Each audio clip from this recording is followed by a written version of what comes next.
안녕하세요. 저는 성형외과 전문의 김수영 원장입니다. 어제 친구를 만났는데 친구가 피부가 많이 좋아 보이더라고요. 왜 저 친구가 피부가 좋아 보이지? 피부가 좋다는 게 뭘까? 라는 생각을 어제 하게 되었습니다. 오늘은 어떤 피부는 좋은가? 어떤 피부는 안 좋은가? 그것을 좀 말씀을 드리고 싶습니다. 피부가 좋다는 것은 회복을 잘 하느냐, 그렇지 않느냐, 그런 차이인 것 같아요. 보통 이제 피부는 우리가 외부에 많이 노출이 되잖아요. 근데 외부에는 미세먼지도 있고 아시다시피 자외선에 항상 우리가 노출이 되는데 그런 외부 자극에 얼마나 잘 버티느냐, 그리고 손상이 됐을 때 얼마나 잘 회복이 되느냐. 그래서 잘 회복되는 분들은 피부가 비교적 좋아 보이고, 잘 회복이 되지 않는 분들은 피부가 예민해진다든지 건조해진다든지 그런 것들이 이제 생겨나는 것 같아요. 그런 것을 저는 이제 회복 탄력성이 좋다? 그렇게 표현을 하고 싶은데요. 그것에 가장 큰 영향을 주는 거는 저는 1번은 수분이라고 생각을 합니다. 수분은 그야말로 물을 의미하는 건 아니고요. 피부 속에서 수분을 담당하고 있는 것은 히알루론산이거든요. 그래서 이 히알루론산은 자기가 가진 분자의 몇백 배의 수분을 머금을 수가 있어요. 그래서 이 히알루론산이 피부 밑에 진피층에 많이 존재하면 그만큼 피부가 수분을 머금을 수 있는 능력이 많아지는 거고요. 히알루론산이 많이 존재하지 않으면 피부가 건조해지고 좀 수분을 잘 머금을 수가 없게 되는 거예요. 어린아이들은 굉장히 풍부합니다. 그래서 어린아이들은 피부가, 나쁜 어린아이들은 없잖아요. 피부가 다 좋고 탱탱하고 그것에 큰 기여를 하는 게 저는 히알루론산이라고 생각하고 피부를 이루는 가장 기본적인 물질이라고 저는 생각을 합니다. 히알루론산이 나이가 들면서 점점 피부에서 많이 줄어들게 되는데 그것을 보충해주기 위해서 우리가 한때 많이 했던 물광 주사를 맞기도 한다든지 아니면 이제 히알루론산이랑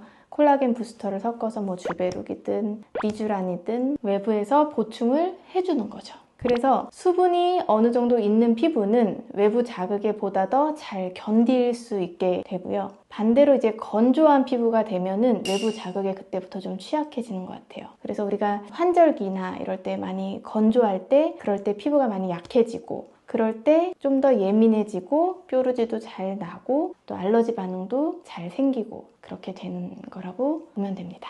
제가 두 번째로 피부가 좋아 보이는데 기여를 하는 거라고 생각하는 거는 콜라겐인데요. 그래서 우리가 먹는 콜라겐도 막 많이들 드시고 또 콜라겐을 만들어내는 그런 스킨 부스터들 제품들이 엄청 지금 많이 나와 있어요. 왜 그러냐 하면 콜라겐은 기본적으로 그 피부 아래에 세포 외 기질이라 그러는데 그 세포들 사이사이의 구조를 이렇게 지탱해주는 그런 철골 구조라고 생각하시면 되거든요. 콜라겐이 풍부하면 피부가 단단하고 탱탱하고 흐물흐물하지 않다. 소위 그렇게 생각하시면 되고 이렇게 콜라겐 구조가 단단하게 잘 버티고 있을 때 저희가 외부에서 좋은 물질을 넣어주면 그때 세포들끼리 훨씬 더 작용을 잘 해요. 그래서 더 좋은 효과를 낼 수가 있습니다. 한때 유행했던 것 중에 엑소좀이 있는데요. 그게 엑소좀이 뭐냐 하면은 피부에 기점하게 줄기세포가 있습니다. 피부는 계속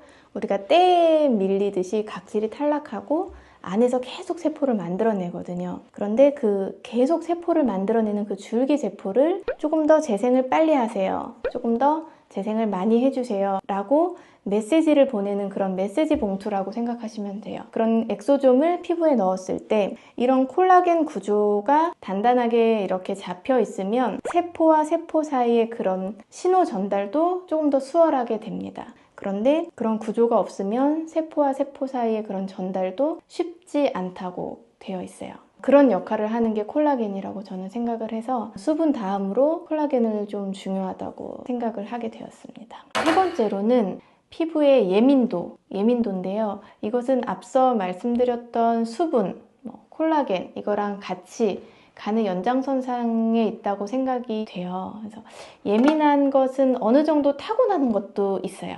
어떤 분들은 모기만 물려도 이렇게 붓는 분들이 계시고 손톱으로 이렇게 살짝 그어도 이렇게 피부가 부풀어 오르는 분들이 계시는가 하면 어떤 분들은 어떤 자극에도 예민하지 않게 반응이 없이 그런 피부를 가지고 계신 분들도 있잖아요. 귀걸이라든지 우리 벨트, 버클, 쇠독이라고 하죠. 그런 것에 알러지 반응이 잘 일어나는 분들이 있는가 하면 어떤 분들은 어떤 걸 해도 반응이 일어나지 않는 분들이 있죠. 그래서 그런 거가 이제 예민도의 차이라고 생각하시면 될 것 같아요. 그래서 어느 정도 예민도는 타고나는 것도 있지만 또 수분과 유분, 그다음에 콜라겐 이런 밸런스가 어느 정도 탄탄하게 잡혀있는 피부는 예민도가 좀 감소하고요. 평소에 예민하지 않다가도 내 피부가 많이 건조하거나 속에 이제 피부 탄력이 많이 떨어져 있을 때, 그럴 때는 평소보다 조금 더 예민하게 반응을 할 수가 있습니다. 마지막으로 피부가 좋고 안 좋고를 결정하는 요인은 재생 능력입니다. 이것도 개인차가 있고 연령에 따라서 좀 다르겠죠. 아무래도 조금 어리면 재생 능력이 좋고 연령이 증가하면서 점점 재생 능력이 떨어지게 됩니다. 이것도 재생 능력을 도와주는 재생 물질을 직접 넣어주는 그런 주사 시술이 거의 다 아실 거예요. 이제 리쥬란이 재생 물질입니다. 재생 능력은 점점 떨어지고 그렇기 때문에 외부에서 재생 물질을 보충해주는 그런 시술이죠.